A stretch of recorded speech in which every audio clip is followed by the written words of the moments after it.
Bismillahirrahmanirrahim. Assalamualaikum warahmatullahi taala wabarakatuh. Okey, so insyaAllah hari ini kita akan masuk bab yang baru dalam bahagian yang baru. So kita akan mula tengok sedikit tentang perakaunan dan bagaimana perakaunan itu direkod dan sebagainya. So mungkin ini juga membantulah bagi sesiapa yang membuat kajian kes, kan? Okey, so topik-topik selepas ini mungkin agak baru dan mencabar. Saya pun tak pasti sama ada anda sudah pernah belajar sebelum ini atau tidak. Tapi yang bab-bab kontrak apa semua itu mungkin dah cover lah sebelum ni, tak ada masalah insyaAllah. Cuma nak recording tu pun simple je lah insyaAllah. Lepas ni nanti kita akan fokus lah kepada calculation dan sebagainya. Okey, so jadi hari ini kita akan mulakan dulu tentang perbankan Islam. Nanti kita juga akan cover ar-rahnu, kita juga akan cover takaful dan juga zakat. Okey, so okey, perbankan Islam adalah satu sistem perbankan berdasarkan undang-undang dan prinsip syariah. Basically dia ada larangan riba, gharar, maisir. Okey, so itu yang secara fundamentalnya membezakan perbankan Islam dengan perbankan konvensional. Okey, so dia haramkan pengambilan riba. Biasanya kita guna istilah faedah lah.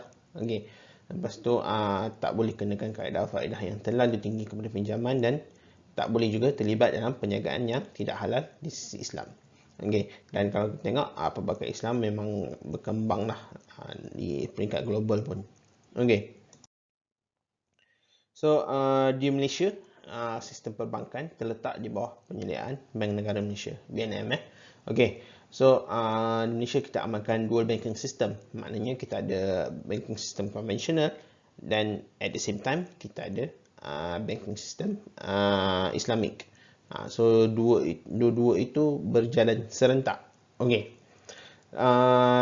dan kalau kita tengok perbankan Islam ini tujuan dia sama dengan perbankan konvensional, kan? Maknanya in term of operation dia punya tujuan sama je, kan?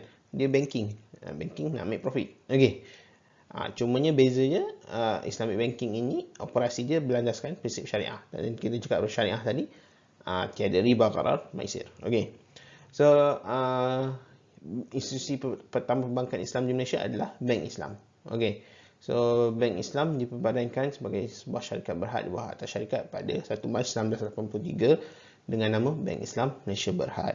Okey, so kalau orang main saham dia akan guna stock code BIMB, kan? Okey, so Bank Islam menjalankan perniagaan mengikut prinsip-prinsip Islam untuk memberikan kemudahan dan perkhidmatan urusan bank kepada rakyat Malaysia. Okey, so antara kontrak yang selalu digunakan dalam perbankan Islam pelbagai. Yang ini kontrak-kontrak pun semua dah belajar kot. Okey, cuma kita nak tengok bagaimana aplikasinya dalam sistem perbankan. So semua pun dah aware pasal mudharabah, wadiah, musyarakah, mudharabah, ijarah, kan? So kita nak tengoklah nanti macam mana kontrak-kontrak ini diaplikasikan dalam perbankan. Okey, pertama kalau kita tengok peranan bank. Okey, ini peranan bank yang kalau kita tengok dalam buku teks sebeginilah, kan? Yang kalau kita tengok belajar dalam silibus universiti, sebeginilah peranan banknya. Okey, ini bukan bank Islam saja, maknanya bank konvensional pun sama. So dia akan satu, at one side dia terima dana, at the side dia gunakan dana. Okey, so sebagai contoh kita pengguna, kita ada lebihan dana, kan? Kita ada lebihan duit lah, kan? Katalah kita ada RM1,000 yang kita tak pakai. So instead of that money doing nothing, letak kat bawah bantal kat rumah dan tak selamat, so kita letak di bank. Okey, dan bank akan gunakan dana itu, ni secara teori okey, bank akan gunakan dana-dana lebihan itu untuk tujuan, sebagai contoh, at the same time orang lain perlukan dana untuk beli rumah contohnya, kan? Dia perlukan 300,000. So kalau ada 300 orang yang ada 1,000 tadi, lebihan tadi, dia boleh gunakan, bank boleh gunakan duit itu untuk beri kemudahan pinjaman kepada orang yang perlukan, untuk orang yang perlu beli rumah tadi, kan? So keuntungan, katalah bank charge katalah 5% contohnya, keuntungan atas 100,000 tu, dia boleh salurkan keuntungan itu kepada setiap orang yang bagi RM1,000 tadi, kan. Itu secara teori je. Okey. Cumanya ini di luar teori ya. Maknanya ini reality. Okey. Realitinya kita, bukan setakat kita lah, maknanya semua bank di dunia mengamalkan fractional reserve system. Okey, FRS. Okey. Apa itu FRS? Maknanya technically bank buat duit menggunakan duit. Okey, macam mana? Okey, saya nak explain FRS ni agak panjang lah, kan? Dan mungkin di luar topik. Bagi siapa yang berminat, boleh Google sendirilah kot tentang fractional reserve system. Okey, cumanya secara mudahnya, katalah kita letak RM1,000 di bank. Okey. Daripada RM1,000 itu, bank boleh beri pinjaman bernilai sehingga saya tak ingat adalah calculation dan bergantung kepada nilai FRS itu. Katalah bank boleh bagi pinjaman sehingga RM8,000. Okey, maknanya bank create money out of thin air. Okey. Dan daripada pinjaman itu, katalah bank bagi pinjaman RM300,000 kepada orang yang nak beli rumah itu.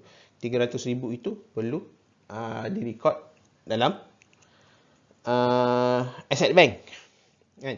Dan di situ juga bank create more money, then create more money.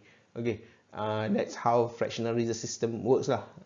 Maknanya memang banyak money ini atau duit ini di create out of thin air. Okay, so siapa yang berminat boleh Google lah tentang fractional reserve system ini.